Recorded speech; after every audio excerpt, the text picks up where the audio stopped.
Welcome to Coast View, the show that every single day celebrates the men and women who are making coast of Mississippi, and Mississippi, for that matter, such a great place to live, work, and play. Hey, in just a second, we're going to move over to my friend Andy Gipson, who's the Mississippi Agriculture and Commerce Commissioner. But before I do that, I wanted to share a really, I think, powerful quote with you. And kind of, it's again, I always talk about themes of Coast View, but volunteerism, working in the community, being one of the 1,000 points of light is really important. And here's a quote from Bobby Kennedy that I think is really powerful, and it's so fitting, and we know it well here in coastal Mississippi, but here's what he said. Few will have the greatness to bend history itself, but each of us can work to change a small portion of events. And in the total of all those acts, will be written the history of this generation. So, I think that's important, and it really comes back to just do your part.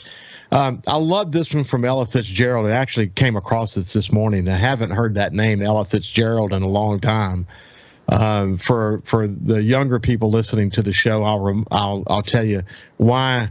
For us millennials, it's a name we know. But here's what she said. Where there is love and inspiration, I don't think you can go wrong. Where there's love and inspiration, I don't think you can go wrong. She's actually the queen of jazz, but how my generation really knows her is that, she had this popular slogan back in the early 1980s for Memorex, and it said, is it real or is it Memorex? And she'd sing and she would try to bust the glass, and of course the glass would break, and they would ask the question, is it real or is it Memorex? By the way, in more recent times, the Mythbusters went back and they tried to figure out, can Ella Fitzgerald with her tone actually break glass? And they worked so many different angles on her voice and her tone, and they couldn't make it happen. But boy, what a great commercial that was, and it made Ella Fitzgerald really a household name. So baby boomers, that's your little education on the Queen of Jazz this morning and how most of us know her. Now let's switch over to my friend Andy Gipson. Andy, it's great to see you back on Coast View. It's been a while, my friend. Great to be back, Ricky. Thank you for having me, and appreciate all you do. And hello to everybody on the beautiful Mississippi Gulf Coast. Well, good. And by the way, this is also airing on SuperTalk TV across the state of Mississippi. And it's in, of course, it's SuperTalk Facebook page, SuperTalk, Spotify. You can get it any way you want to. Of course, Facebook is a great big share. But, I'm fascinated by you, and you and I we have visited before, but being a farmer and a lawyer and a minister and a farmer state representative, you're kind of well positioned in this moment to understand the complexities of the economic situation that we're in, and frankly, you gotta be smart about it. There's a lot of global stuff you got to know, and frankly, sometimes it gets so complex. It's best to just sit down for a few minutes in quiet moment and pray about it. But Amen. When you add it all together, you're well positioned to be in the role that you're in these days, aren't you? Well, yeah, I certainly hope so. This is an issue. I've been involved in international trade here through the Department of Agriculture for a number of years. And it was in those meetings that you travel the world, you see how we do export so much great food and fiber and shelter to the rest of the world, but we also depend on other parts of the world for things that we in America need. And you see that playing out now with the Ukraine-Russia war that's happening. And that's another subject, I guess, how that started, and it's a shame it's continuing the way it is. But it's having not only short-term, but I think long-term impacts I know it's having impacts on our agriculture, on our commerce, on diesel exhaust fluid, for example, something that you just take for granted. The core of commerce in this country, diesel trucks rolling down the road. And we're going to have to be very smart about this as we navigate the days ahead, not only with inflation, but with supply chain challenges and workforce challenges to boot. Well, you look at, your point about diesel engines and, requirements they have and raw materials that come from all over the world. It's interesting that during the pandemic, we got a really significant education on the supply chain. But one of the leading sort of headlines to that was the chip issue.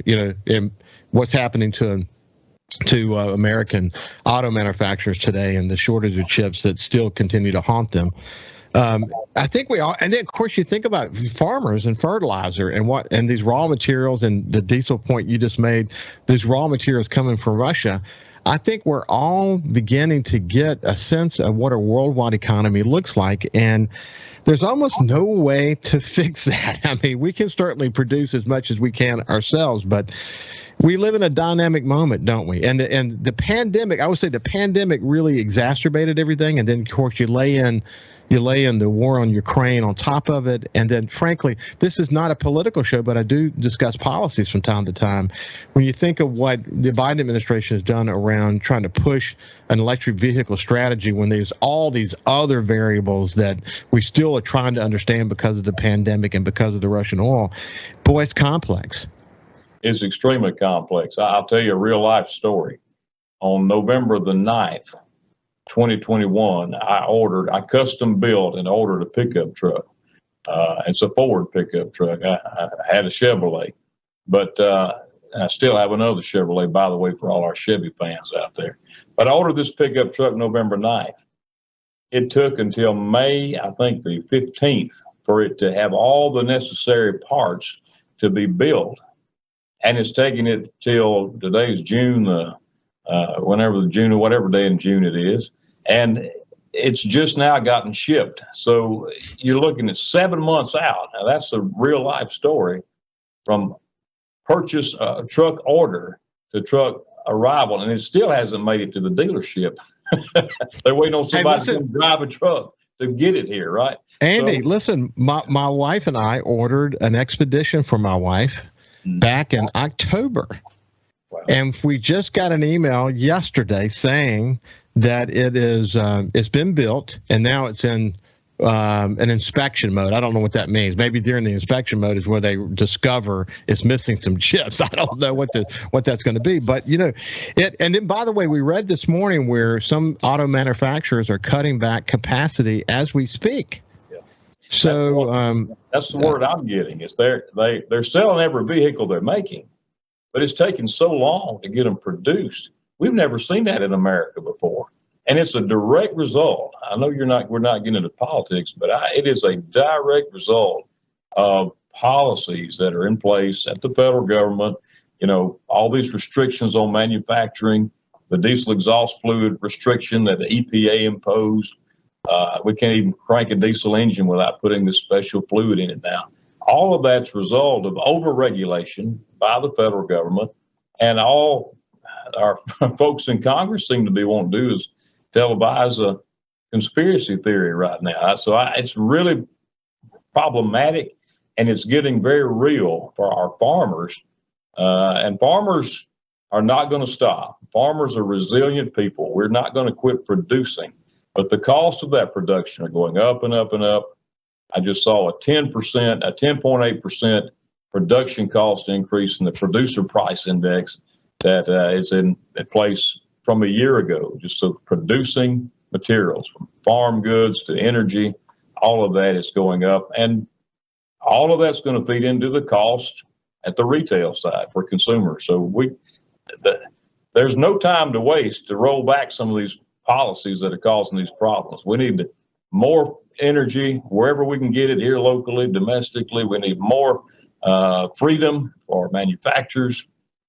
So that's a long-term solution, but we got a lot of short-term crises blooming right now. Well, I mentioned to you before we started the show that I've had the opportunity to visit a couple of times, and in fact exchange some notes with him this morning. But Austin Golding, who is president and CEO of Golding Barge Company, and they barge through inland waterways of U.S. petroleum products. And one of the points that he made, no new capacity in refinery has happened. And during the pandemic, some refinery capacity was taken offline. We haven't built new capacity in decades. And here's the issue. People tend to think of refineries as just diesel and gasoline, but they don't really, once you understand the process, there are a lot of critical components that come out of the refinery process that go to making plastics and other really critical things. So we're not in a position where we can just, turn the switch and go to electric vehicles. And Austin's pretty convinced that that's what's happening. I'll mention this to you as well, that one of the points that he makes is that when you've got a gun to the industry's head and then you take the gun away and say, we have a problem, we need you to increase capacity. But as soon as they solve the problem that they needed to take the gun away, then they put the gun back again, and they say, okay, the restrictions are coming back to you again. We got to get cool. We got to have a smoother transition. Nobody doubts that renewable energies are part of our part, but petroleum is always going to have a key role. We've got to find that right mix. When you try to turn on a dime in the wake of the pandemic with Ukrainian war and all that, you're introducing too many variables, and it really upset the apple cart in a very, very significant way. When we come back, we can continue our conversation with Andy Gipson. Welcome back to Coast View. I have Andy Gipson, the Mississippi Agriculture and Commerce Commissioner. And, Andy, I had the opportunity to have lunch yesterday with Lieutenant Governor Delbert Hosemann, and it was great just to sit down and visit. And, he asked me about the show and how it's going. The truth is, I came out of retirement to do this show, and I'm still retired. I'll finish this show and walk out and enjoy the rest of the day with my grandkids. But it's been fun for me to reconnect and to maybe make a contribution. Frankly, I've often said about Coast View that if I don't believe that I'm making a contribution of some sort to educate people and contribute to the conversation, then I'll just go back to full-time retirement and do my thing. But the point I made to him was that I've had over 600 conversations, Kyle and I have, and the accumulation of those conversations with so many people across so many segments of the economy and society makes it easier to have the conversations. It's, again, coming back to the conversation that we were having before we went to break and what Austin Golding has contributed to the conversation. He said that at one point you had a situation where it was drill, baby, drill. Well, we can drill all we want, but if we don't have the refinery capacity to deal with it, we're going to be in trouble. And didn't you go to Alaska recently? Yeah, I did. We took our oldest son, Joseph, on his senior trip. He's always wanted to go to Alaska. He actually applied to a school up there. He's going to school in Mississippi, but he wants to visit Alaska. So we went and had a great time, traveled about 2,000 miles, and I saw the Alaska pipeline, constantly pumping just thousands, hundreds of thousands of gallons of oil, American oil, and yet the average price that we paid for gasoline, not diesel, but gasoline, was $5.50, $5.40-something every time we filled up the motorhome that we rented up there.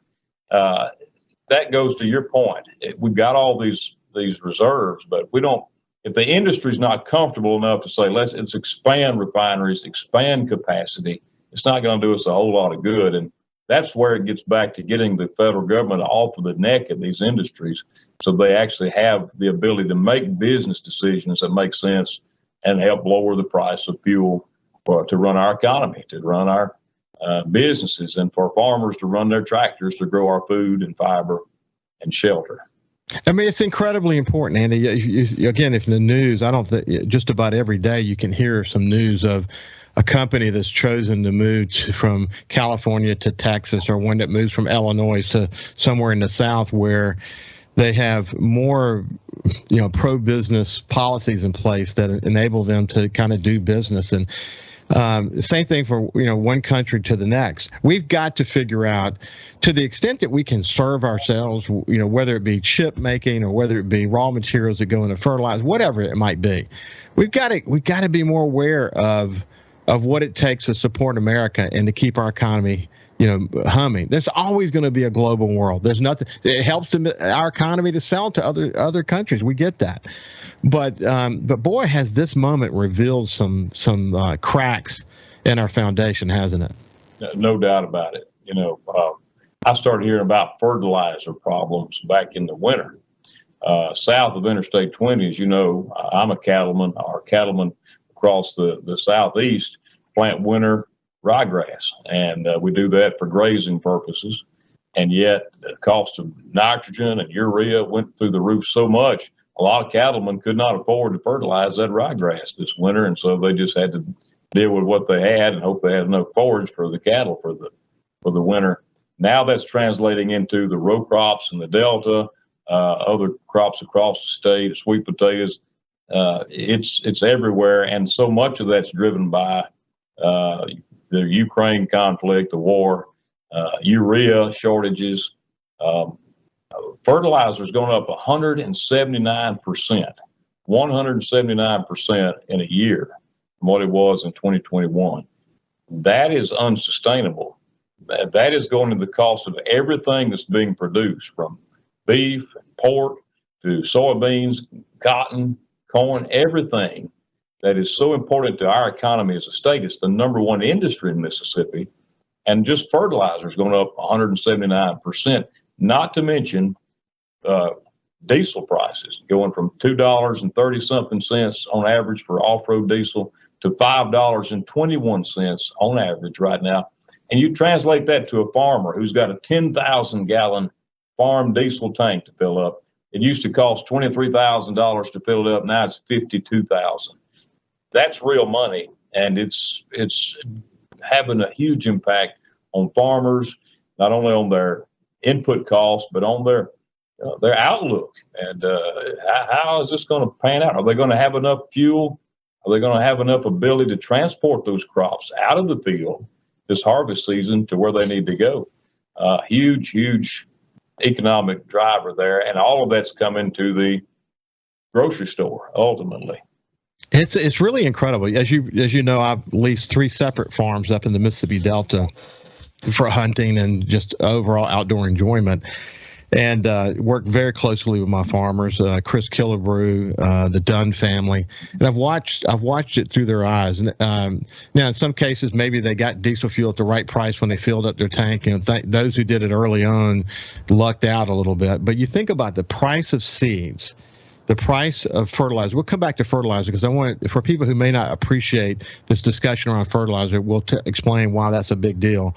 You think about parts for their tractors, or even getting new tractors, and I mean the list. I mean, literally every aspect of their world has been impacted. Even labor, attracting labor. I bet you don't talk to a farmer that doesn't worry deeply about the situation. Farmers are very worried about it. And farmers have a tendency to know about issues and to think about them, and as such to worry about them before they get here. Farmers have been knowing what was coming for, months now, 9, 10, 11 months. The Ukraine war added to those concerns that they already had, whether it's workforce, parts, availability, equipment. We've been dealing with equipment shortages since the pandemic, and they told us it would all be better by right now, June of 2022. Well, now they're telling us it's going to be 24 or 25. That it's not getting addressed. It's not getting better. It's getting worse. And I think you're exactly right. We've got to get more resourceful. We've got to take the handcuffs off of innovators in this country and folks who have ability to manufacture and produce, so we can do more here at home domestically. And yes, we will still have to depend on other products and other suppliers around the world, but there's so much more we can do, whether it's mining. Mining is something in this country that's gone the way of the dodo bird. It seems to be nearly extinct because of all the environmental regulations that have been put upon the industry to make it so hard. I think it's a wake-up call. It is a wake-up call to policymakers. It's a wake-up call to economists. And I know it's a wake-up call to our families and consumers who are just putting groceries on the table and putting, trying to fill up the car with gasoline right now. We've got to have more domestic production, more domestic innovation, and get the government out of the way. Sadly, and I had a long talk with on the air actually with Speaker Gunn about this. and we won't get into it now, but what's sad is that those farmers in the Greenwood region that use that grain bin that file for bankruptcy, that on top of everything else you and I are talking about, the big guys have somehow made it work. The little guys are probably going to go out of business, but how much more can farmers take, especially when there are other variables that also impact them beyond everything you and I are talking about? There's so much that our farmers have been through. The express grain failure last year, the fraud that happened there. That there is a little bit of good news right there, and that is that I actually had a meeting last week with a Mississippi native investor group that's buying those facilities, and they're going to get them up and running. Their plan is to have them up and running again for harvest season this year. So that's going to be the market for our farmers that they need to have there, another place, and hopefully cut out some distance for trucking and hauling purposes. So we're excited about that. But yeah, the uncertainties of the economy. Look, I'm not a doom and gloom. I'm an optimist person. I love to see the bright side of things, but I think to see the real side of things is more important, because with all these other issues looming, inflation, supply chain, workforce, I think anybody who knows anything about economy sees the potential of a real recession here on the horizon. So all of that, businesses are taking that into account right now, and they're processing that in their business decisions. And a lot of people are just hunkering down and not expanding. But at the same time, there's a lot of money in this economy. People are spending money like crazy. So the question is, how long will that last? And regardless, farmers are going to get the job done and get the crop in the ground, get it harvested. Thank the Lord for our farmers. I have read about this, and I have seen at least one case where this is real, where foreign entities are starting to buy up agricultural land across the United States and in Mississippi. When we come back, I want to talk more about that, and we'll circle back on fertilizer as well. This is Andy Gipson. We'll see you after this break. Welcome back to Coast View here on the SuperTalk Gulf Coast channel, and on your favorite podcast or YouTube or Facebook, however you're watching it. We appreciate you being here. I'm having, as always, a very insightful conversation with Andy Gipson, who's the Mississippi Agriculture and Commerce Commissioner. Hey, when we went to break, I mentioned that, man, it's very alarming to see foreign countries like China, for example, and Germany and others buying up agricultural assets, land and other assets here in America. And what are farmers to do? They, price of some land, at least in Mississippi, $4,000 or $5,000 an acre, going for as high as $7,000 or higher, and in other parts of the country, way more than that. Man, what do we do about that, Andy? That's very alarming trend. It's an alarming trend. It's a real trend, and it's really not new, but I think people are becoming more aware of it with this supply chain crisis and shortages. You take the pork shortage, which we've had now for a couple of years. Pork supplies have been diminished, and bacon's higher than it's ever been. Hams were hard to come by at Easter, and the reason for that is simple. About 10 years ago, the U.S. government approved China, a Chinese investment firm, to buy Smithfield Farms, the country's largest producer of pork. And when they did that, they took control of all those farms that are producing pork. And guess what? It's a shock, but they're more interested in looking out for China than they are the United States. That's the sort of thing that people are becoming more aware of. And foreign ownership of land in this country is higher than it's ever been. There was a bill or two this past legislative session to ban the foreign purchase of land in Mississippi to prevent the loss of our farms. And as great a risk as that is, there are also Americans who are buying up land, people like Bill Gates, who are against American agriculture. They want to stop farms or have fewer farms or fewer traditional farms, and they're buying up land too. So it's a real threat.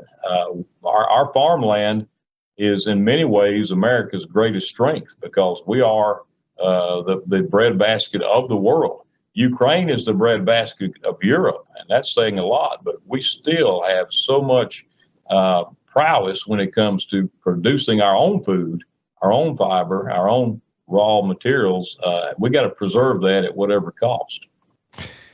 Let's circle back on fertilizer for a second, because for people who have not paid close attention to this, the supply chain is directly connected to Russia, and it's very important. And actually, it's not just America who is impacted by this, but give a little bit of a description of that tight connection. Yeah, well, that region of the world, as I mentioned, they are a major producer of urea. Urea is a key component in fertilizers and many other products, such as diesel exhaust fluid, which is now, since 2010, mandated to be in every diesel engine component to keep that vehicle running, thanks to the EPA. On top of that, phosphates, potassium, a huge, one of the three main ingredients of chemical fertilizers, is mined and produced from that region of the world. And all of those products are being impeded and not made available to the world commerce by virtue of this Russia-Ukraine war. That has had a domino effect of other countries that do have those resources tightening their exports down. So they're not shipping out as much. The same thing happened with wheat. Ukraine produces, I think, 30% globally of wheat. And when that resource was constrained due to the war, the nation of India decided they would not export any wheat. So that's a further complication to the supply chain. And we're seeing it in grains, we're seeing it in fertilizer, and all of that is making prices increase. It's classic supply and demand. Less supply, equal or more demand than ever, and prices are going up. And, farmers have legitimately wondered. I've had farmers ask me this year, are we going to have enough fertilizer next year, for next year's planting season? That's a legitimate question. We got to pull out all the stops, look at every available resource domestically and other markets around the world, and get what we need. It's truly a security issue for the country. Food security is national security.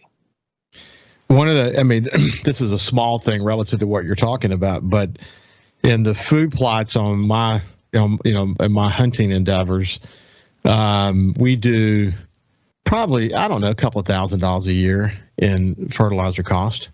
For a small family hunting operation, that's a lot of money. You add seeds to it and all the other things that we've got to do.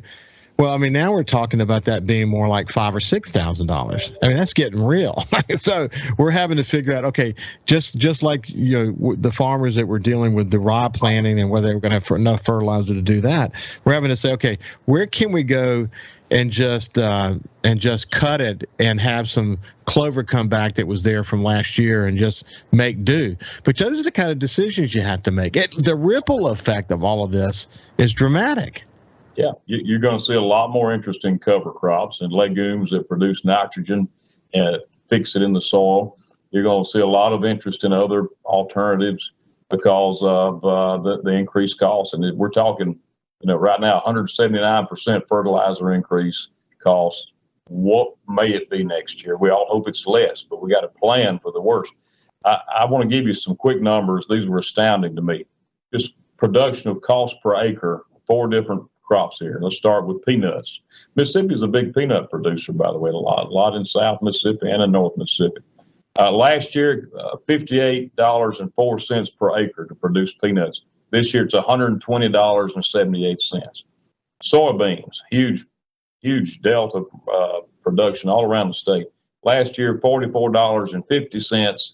This year, $92.59. Corn, $44.50 last year, $92.76 this year, and cotton, $54.41 last year, $113.21 per acre this year. That's real, huge, dramatic increases that are affecting every farmer in the state and in this country, and for that matter, all over the world, for that matter. And Andy, also add to that. What's interesting is that people may not appreciate that farmers don't. Okay, so they go harvest. They pay that incredibly high cost to get this crop, and then they don't just go to the open market and see what the pricing is. They, in many cases, they've already locked in the pricing. So what's happening is they're locking in the pricing at a low number, and their costs continue to rise, and they really don't have control over that, do they?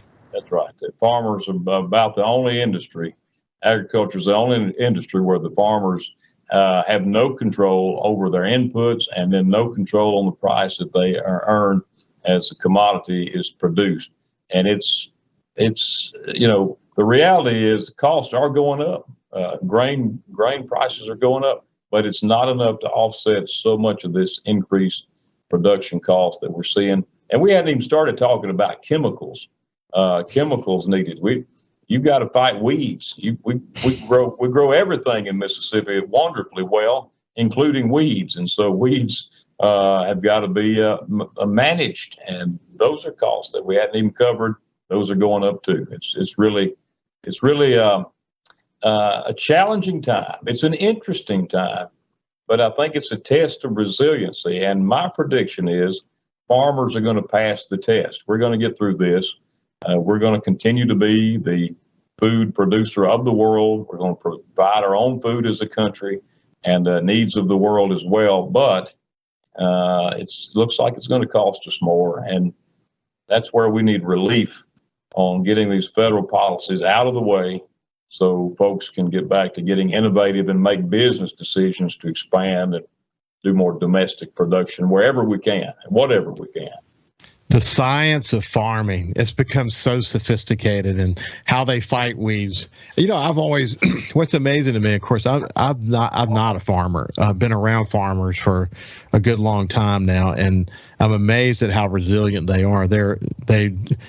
You never see most of them sweat, and they deal with weather issues and they're having to decide whether they're going to go out and irrigate or not, and they have to decide when they're going to spray. But what I've learned is, just as a novice, is if you don't tend to your weeds, nature has a way of taking over really rapidly. I know that for a fact from experience. Anyway, when we come back, we'll continue in the final segment of today's show with Andy Gibson. We'll see you after this break. Welcome back to Coast View. Having a terrific conversation with Andy Gibson, the Mississippi Agriculture and Commerce Commissioner.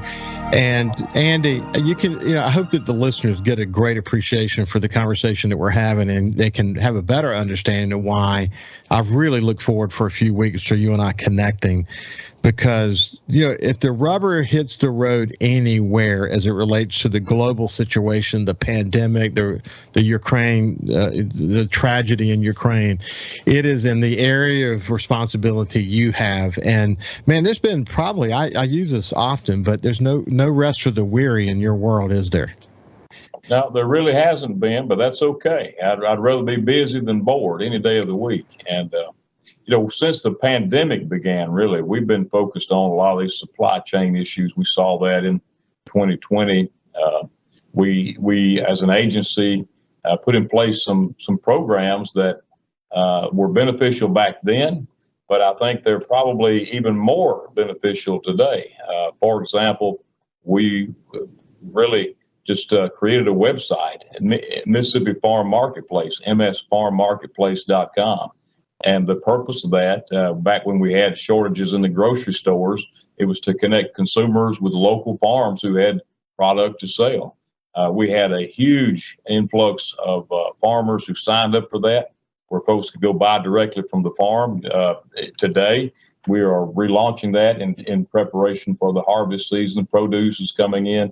But right now, for example, in South Mississippi, we've got Black Creek Farms in Picayune and Pearl River County. They've got prepackaged beef and pork and eggs for sale on the farm. Stonington Farm in Perkinston and Stone County, grass-fed beef, and Morgan Farms in Sumrall, Lamar County. And they also have beef for custom slaughter. So what we've tried to do is remind folks that, first of all, don't panic. We have food in Mississippi. If you're not finding what you need at the store, you can go to the farm and you can buy it here. We're going to have a lot more farms signing up for that as we get into the, as I mentioned, fruits and vegetables, harvest season, produce as well. Peas and butter beans are coming in, and people can go buy direct from the farm. We've got a Genuine Mississippi program, everything grown, raised, crafted, and made in the Magnolia State. That's Genuine genuinems.com. We're really proud of that. It started as our marketing brand to market our products around the country and around the world, but it has become a source for folks to buy product, Mississippi raised products. And so got a lot of good members there. Windsor Farms, Highsdale Chemical, Eyesight Chemical, Bluff Farm Supply, K&M Roses, that's horticulture and flowers and dairy in Tylertown as well. So we love our local businesses. I think we have almost 300 members now who signed up. Anything you want to buy, it's made in Mississippi, really. Go check it out, genuinems.com. And this year we're going to launch an online portal to buy online like you do from Amazon through Genuine Mississippi. You can buy and have it shipped to your home, 100% Mississippi products. And then we want to really focus right now on our farmers markets along the coast and all across Mississippi, but especially on the coast. You've got some of the longest running farmers markets in the state.